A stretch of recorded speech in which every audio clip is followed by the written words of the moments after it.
Olá, sejam bem-vindos a mais um episódio da nossa série Conhecendo o CMT. No nosso encontro de hoje, nós vamos conversar aqui com a Gabriela Cabral Pires, vulgo Gabi, né? Porque antes ela comentou comigo que quando eu chamo de Gabriela, parece que eu estou brigando com ela.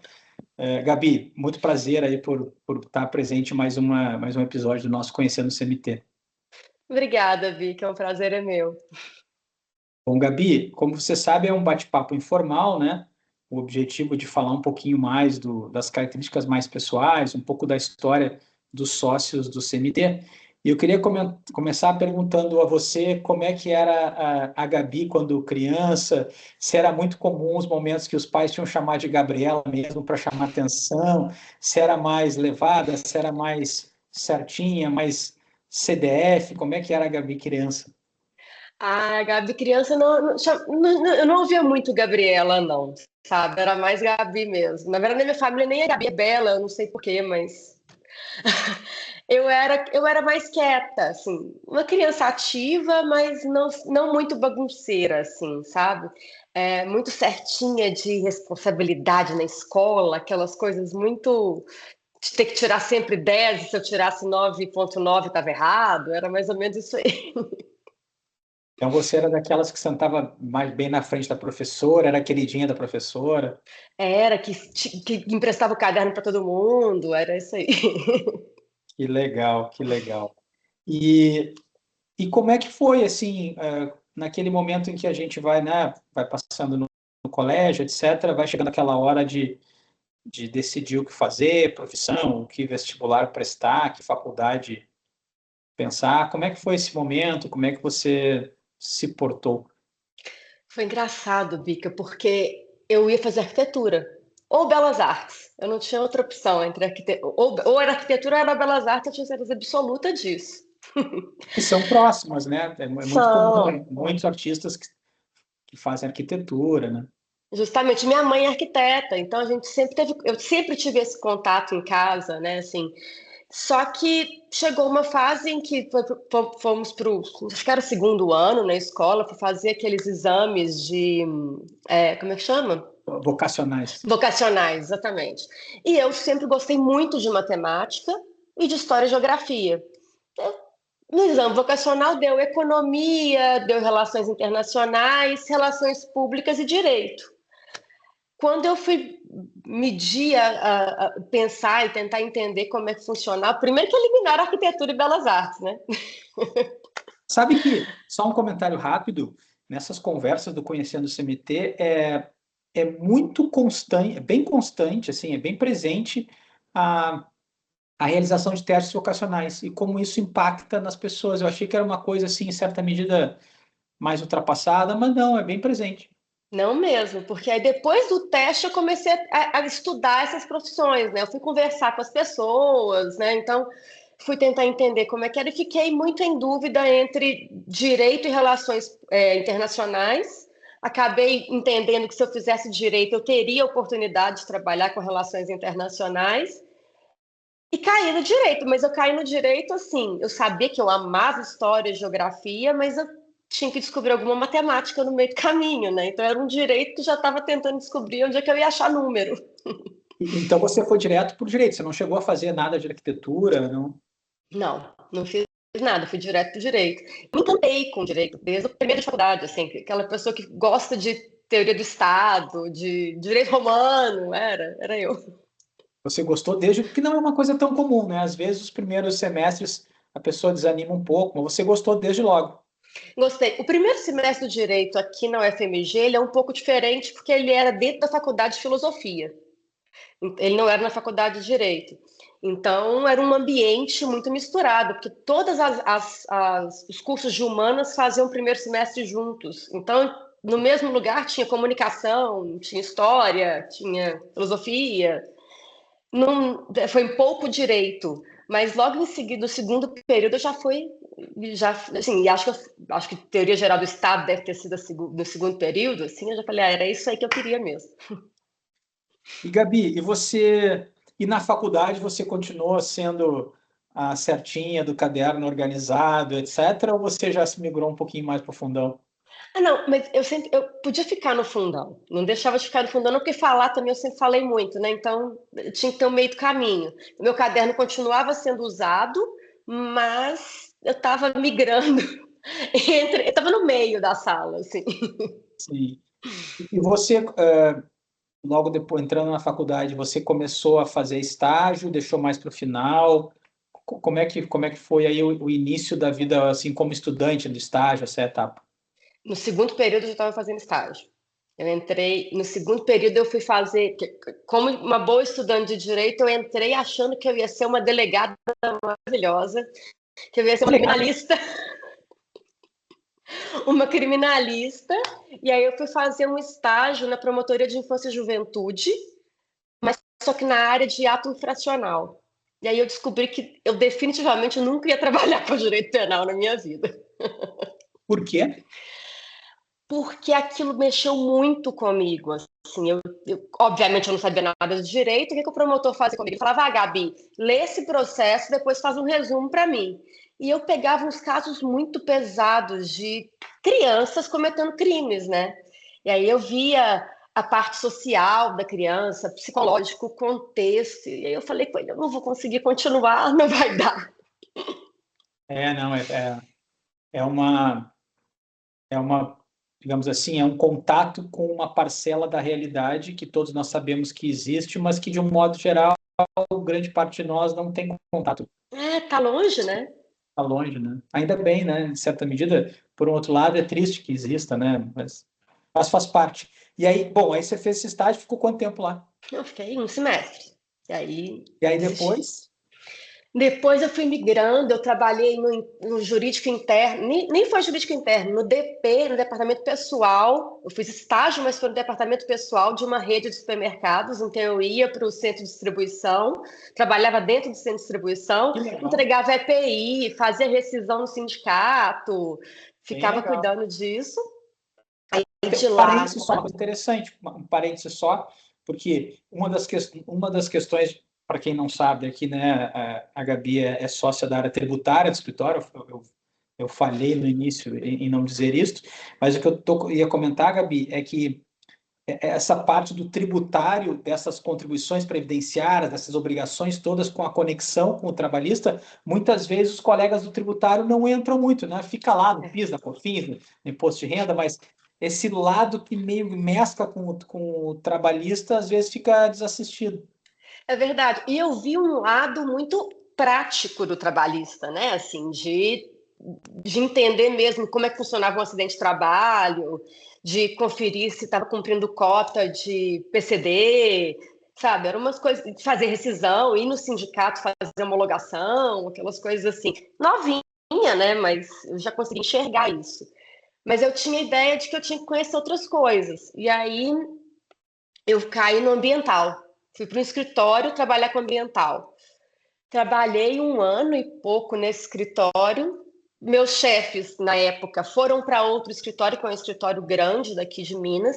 Eu fui junto com eles para esse outro escritório, seguindo no ambiental, até chegar um ponto em que eu fiquei frustrada com o ambiental, porque eu podia fazer uma tese jurídica linda, que quem ia me julgar não ia ser pela tese jurídica, ia ser questão técnica, e eu não conseguia falar da técnica engenharia, nem nada, né?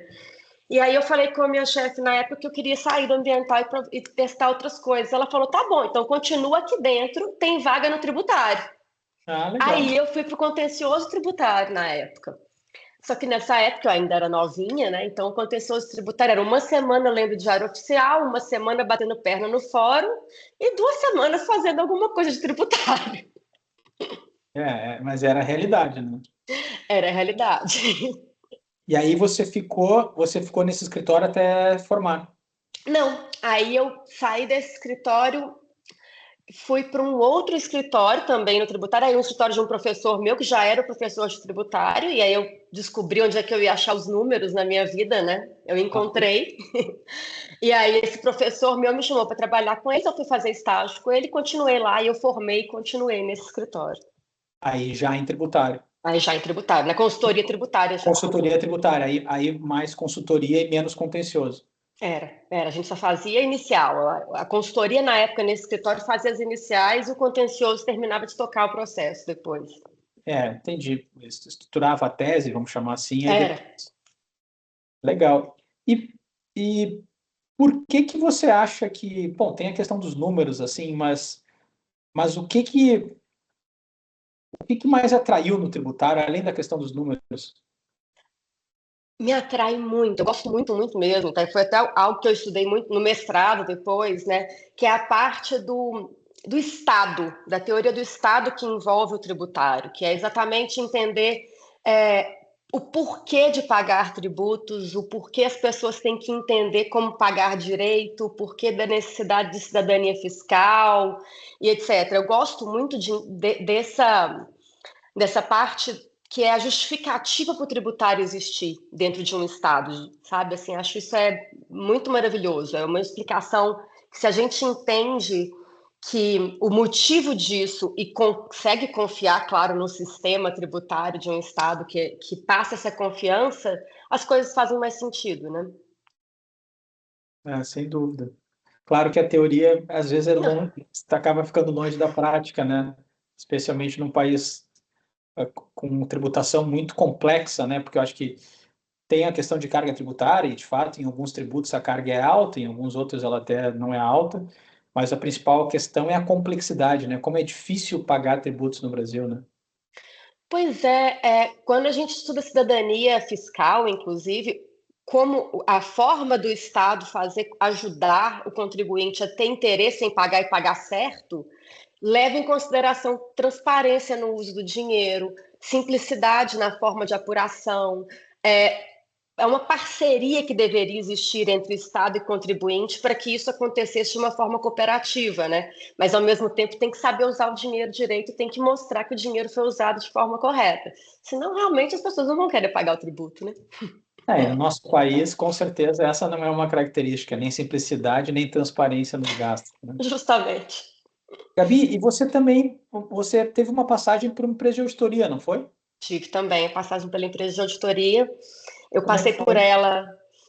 Foi uma experiência maravilhosa por um outro mundo, porque é um mundo muito diferente, né? Até as premissas da forma como a empresa de auditoria trabalha, na verdade, né? Ela tem uma forma que não é jurídica, ela não tem uma interpretação tão ampla, é uma forma muito mais dentro do manual, né? Algo muito mais apuração e tudo mais, e que foi uma experiência muito importante para mim, para entender a visão do auditor, entender a visão da área contábil. Eu aprendi muito sobre contabilidade lá dentro. Foi muito rica, até eu descobrir que sim, eu sou advogada, eu tinha que voltar para o escritório. E lá você não trabalhava na área não no jurídico, você trabalhava geral ou trabalhava no jurídico da auditoria? Era consultoria tributária, mas Seria aí a tributário. consultoria tributária ela não é estritamente jurídica, né? Não, Ela não é é. muito Não é. contábil. Exatamente. Não, tá bem. E aí, bom, aí você ficou no escritório desse professor e aí e depois você vem direto para o CNT ou você teve outras passagens antes? Tive outras. Desse escritório do professor, eu fui para a auditoria. Da auditoria, eu descobri que eu tinha que ser advogada. E voltei para o escritório, mas logo em seguida eu fui convidada para entrar para uma empresa. Então, eu trabalhei no jurídico interno de uma metalúrgica, que Ah, foi outra experiência incrível, porque o jurídico interno, eu era da área tributária do jurídico interno, mas o jurídico interno tem o cliente na porta e participa de tudo, né, desde o início. Então, participava de modelo de negócios, de estruturação dos negócios desde o início. Foi uma experiência muito rica. E lá dentro eu comecei a fazer especialização em finanças. Então, eu fiz uma pós-graduação de gestão com ênfase em finanças.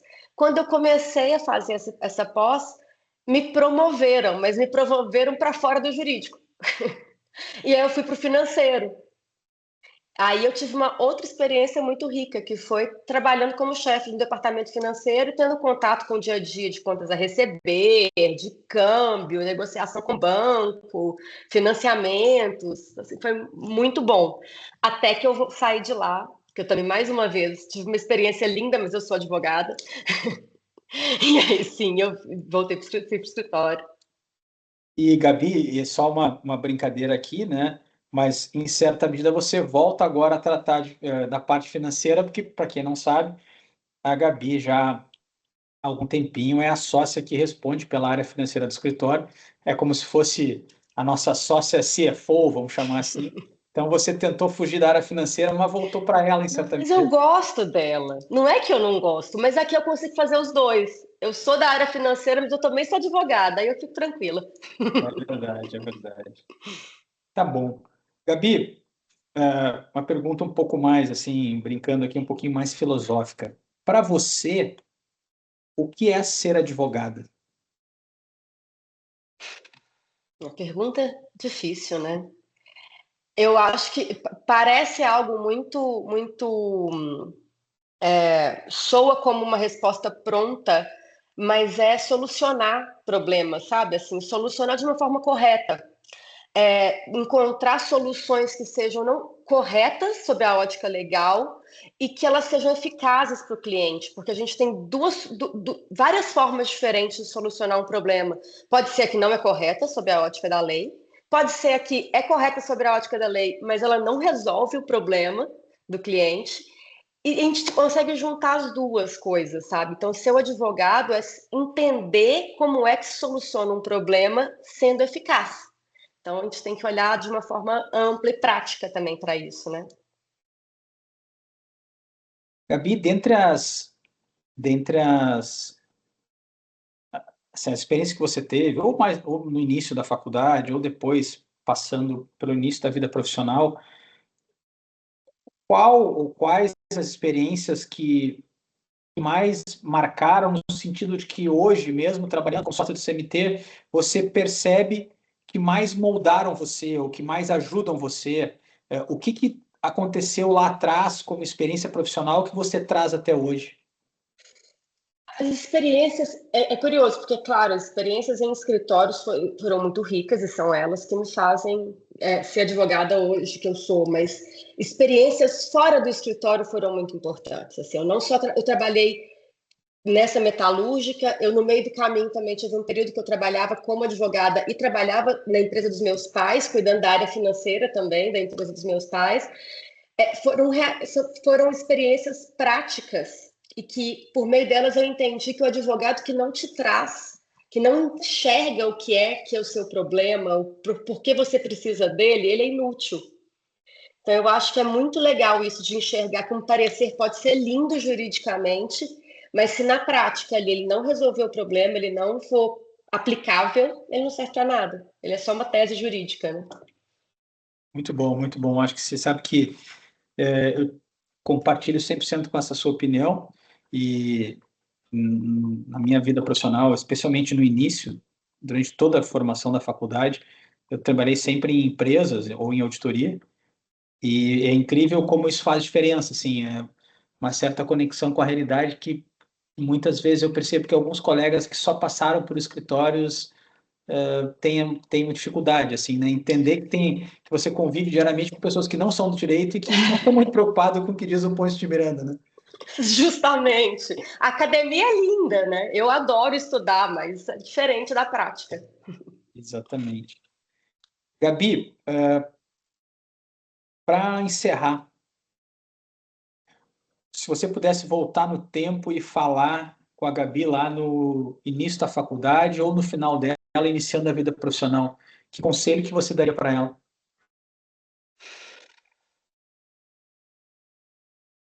Acho que eu diria para ela, vai tranquila porque vai dar certo, sabe? Não precisa ficar desesperada, não se desespere achando que tem que fazer tudo ao mesmo tempo, estudar o mundo inteiro de uma vez só, porque vai dar tempo e vai dar certo. Que legal, Gabi, obrigado. Sabe que você está falando algo que é importante. Às vezes os colegas mais novos têm a gente percebe, né? Que é natural também, e É é bom, claro. porque isso impulsiona, mas às vezes a pessoa está extremamente preocupada porque tem, sei eu, 26 anos e não fez uma pós-graduação ainda, como se isso fosse decidir a vida dela, né? A gente diz, calma, calma, fica tranquila que tem muita água para rolar ainda. Gabi, muito obrigado, viu? E estamos encerrando então mais esse episódio do Conhecendo o CMT. Obrigado, Gabi. Eu que agradeço, obrigada.